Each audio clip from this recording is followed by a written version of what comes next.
Hello friends, back to Bhavani lifestyle. உங்கள் வீட்டில் இன்றைக்கி காலை டிஃபன் என்ன? எங்கள் வீட்டில் அந்த ஒரு டிஃபன், அது வந்து அதுக்கு ஆரம்பம் எங்கன்னு தெரியாது, முடிவு எங்கன்னு தெரியாது. அது செய்கிறது ஈஸி, சாப்பிட்றதும் ஈஸி. அது என்ன சாப்பாடு பார்க்கலாமா? அந்த சாப்பாடு என்ன கண்டுபிடிங்க. ஒரு தடவை நான் யூடியூப்பில் ஒரு ஃபங்க்ஷன் பார்த்தேன். அதில் சொல்லியிருந்தாங்க, உங்கள் குடும்பத்தில் ரொம்ப சிக்கல் இருந்ததுன்னா அந்த பண்டத்தை தூக்கி காக்காக்கு வைங்க. காக்கா கொத்தி கொத்தி அந்த சிக்கலை பிரிக்கிற மாதிரி உங்கள் குடும்பத்தில் இருக்க சிக்கலும் பிரிஞ்சிருன்னு இப்போ நீங்கள் கண்டுபிடிச்சிருப்பீங்க. என்ன சொல்லுங்க? சொல்கிறதுக்கு முன்னாடி நீங்களாம் நல்லா இருக்கீங்களா? நான் சூப்பராக இருக்கேன். நிறைய பேர் கேட்டிங்க, அம்மா உங்கள் கண்ணை வலி எப்படி இருக்குது, கண்ணை வலி வீங்கிட்டா குறைஞ்சிட்டான்னு. நான் இப்போ சூப்பராக இருக்கேன், நல்லா இருக்கேன். வாங்க இப்போ நம்ம சாப்பிடலாம். உங்களுக்கு இந்த டிஷ் பிடிக்கும், எனக்கு ரொம்ப ரொம்ப பிடிக்கும். டன் டன் டன், இதை தான் நான் சொன்னேன். சிக்கல் இடியாப்பம் நான் வச்சுருக்கேன். பேர் சூப்பராக இருக்கா?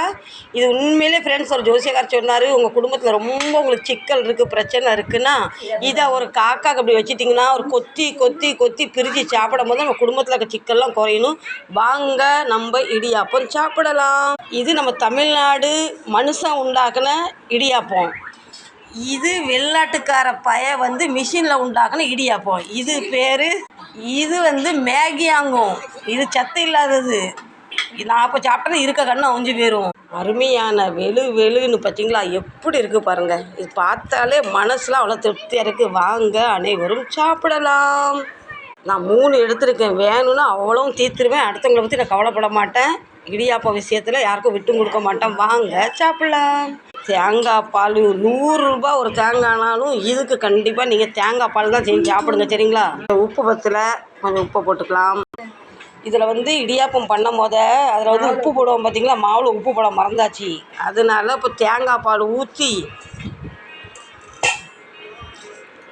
இதில் இப்படி நிறைய தேங்காய் பாலை ஊற்றிக்கணும். உப்பு கண்டிப்பாக வேணும். எனக்கு உப்பு போடல பார்த்தீங்களா? இப்போ இப்படி ஒரு பிஞ்சு உப்பு எடுத்துகிட்டு இப்படி சுற்றி போட்டுக்கணும்.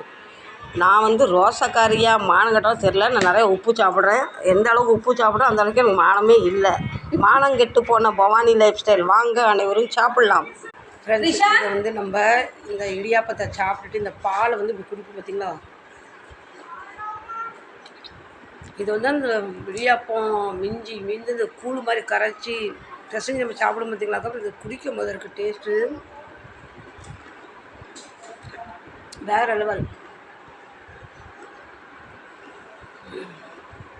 அந்த கடைசியில் குடிக்கிறதுல தான் நமக்கு டேஸ்ட்டே வரும். சரி ஃப்ரெண்ட்ஸ், நீங்களே இன்றைக்கி என்ன சாப்பிட்டுன்னு சொல்லுங்கள்.